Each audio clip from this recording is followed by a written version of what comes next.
The future of Melbourne player Joel Smith hangs in the balance after a positive drug test picked up as the Demons embarked on the finals. The 27-year-old has been banished from the club. It can now be revealed a urine test taken immediately after the match found traces of a banned substance, allegedly cocaine. The AFL confirmed forward Joel Smith is now facing fresh allegations of cocaine trafficking. Smith allegedly offered to supply teammates the drug, putting Melbourne's culture back in the limelight. I'm not hiding. There is issues, and we will make sure we get that right, but there's going to be issues every single year, whether you guys write about it or not. Welcome back to Footy Classified and our exclusive report on the AFL drug code. As we mentioned earlier in the show, right now the AFL Commission is meeting in Sydney, and we can reveal the AFL and the AFL Players Association and other stakeholders are already discussing a revamp of the illicit drug code. Suggestions have been mooted about the league removing itself from the old WADA code, now Sports Integrity Australia, in order to have their own code that deals with illicit breaches with bans of weeks and months, not years, as Demon Joel Smith is currently facing. Another key change suggestion would be having in-season testing extended beyond just game day, with tests happening any day of the week from the beginning of the season until its completion. If a player tests positive to an illicit substance, their first penalty could be having the strike made public and a 6-week suspension. A second offence, maybe 12 weeks, and a third, you're out. 5 key areas of the potential new code are also up for discussion. First, prevention. The AFL is moving to a philosophy that whilst illicit substances are a societal problem, players are getting paid plenty of money to be professional. If you want to play football, don't take drugs. Second, transparency. Currently, only the club doctor knows the results of tests. In recent times, we've seen at Melbourne, they've lost millions of dollars and suffered reputational damage because of this secrecy. Clubs are branded with having a bad culture that they're not allowed to uncover. Often clubs have to sit in silence over decisions on players with no avenue of explanation as to the behaviour of those players. Third, individual responsibility. If a player signs a contract whose terms explicitly outlines no drugs, then that's the deal.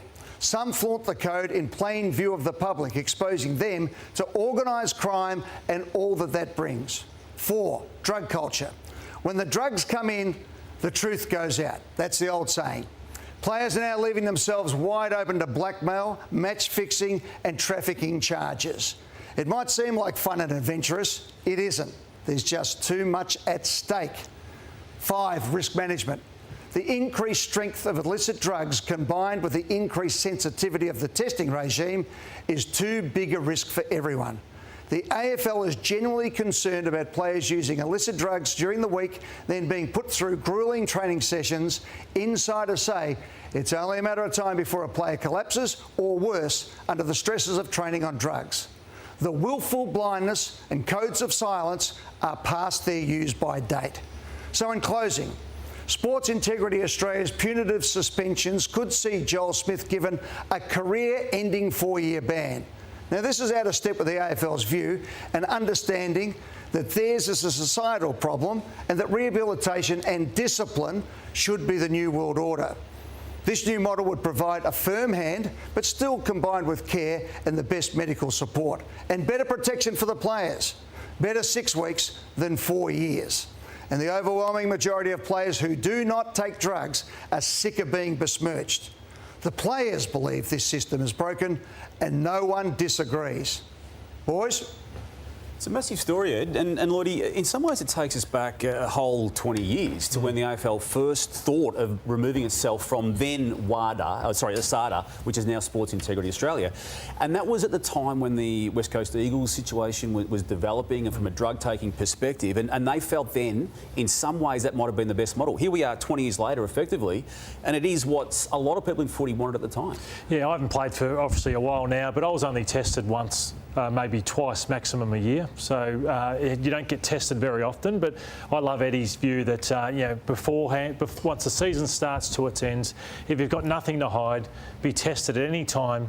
If you get caught at any stage, it's 6 weeks, and I just think it sends a message to everybody else rather than the lack of message currently. Jimmy, if you've got a situation where players can say they go out of a Sunday night and girlfriends, friends, associates, people in nightclubs. You know, we've all been in nightclubs getting drink cards, all that sort of stuff.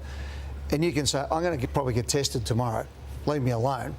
There's probably a better chance than actually being dragged along as a young player trying to be in the crowd. Yeah, I agree with that point. And I think under the current system, it sort of allows for some mistakes and things like that. But your shift and the way it looks like it's been muted or discussions being had is moving from what the AFL Players Association players call the medical model, you know, the help and care, to actually putting a little bit of a stick, because I think that would be the greatest fear for a player would be you'd be back page news, because it will be omitted 6 weeks drug taking, and that might actually stop a number of players going, well, you know what, I can't roll the dice during the week. The other thing is, you know, we've already seen with the two Collingwood players who got rubbed out with substances they thought was coke but actually had performance-enhancing drugs in it. No one knows. It's not Pfizer making these drugs. It's organised crime.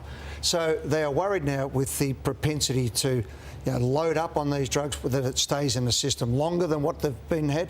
And the other one that's a key point is that the AFL are really concerned, and others are concerned, that in 10 or 15 years' time, a player who has got mental health issues because of drug taking comes back and says, you tested me, you knew what was going on, you actually gave me a roadmap to get around the testing, and now I'm completely stuffed and I'm suing you. You know, we've seen it with concussion. So I think the AFL and everyone in society have just said, right, come on, enough of this. This is the game. Everyone is now getting paid a lot of money. Be professional, or go and do something else. Yep. No, I'm time frame on it. What's going to happen is, my understanding is people were very keen for this report to go to air tonight, and they want to open the conversation. I think the Players Association would love to get out of WADA or whatever it's called now, as I mentioned a moment ago.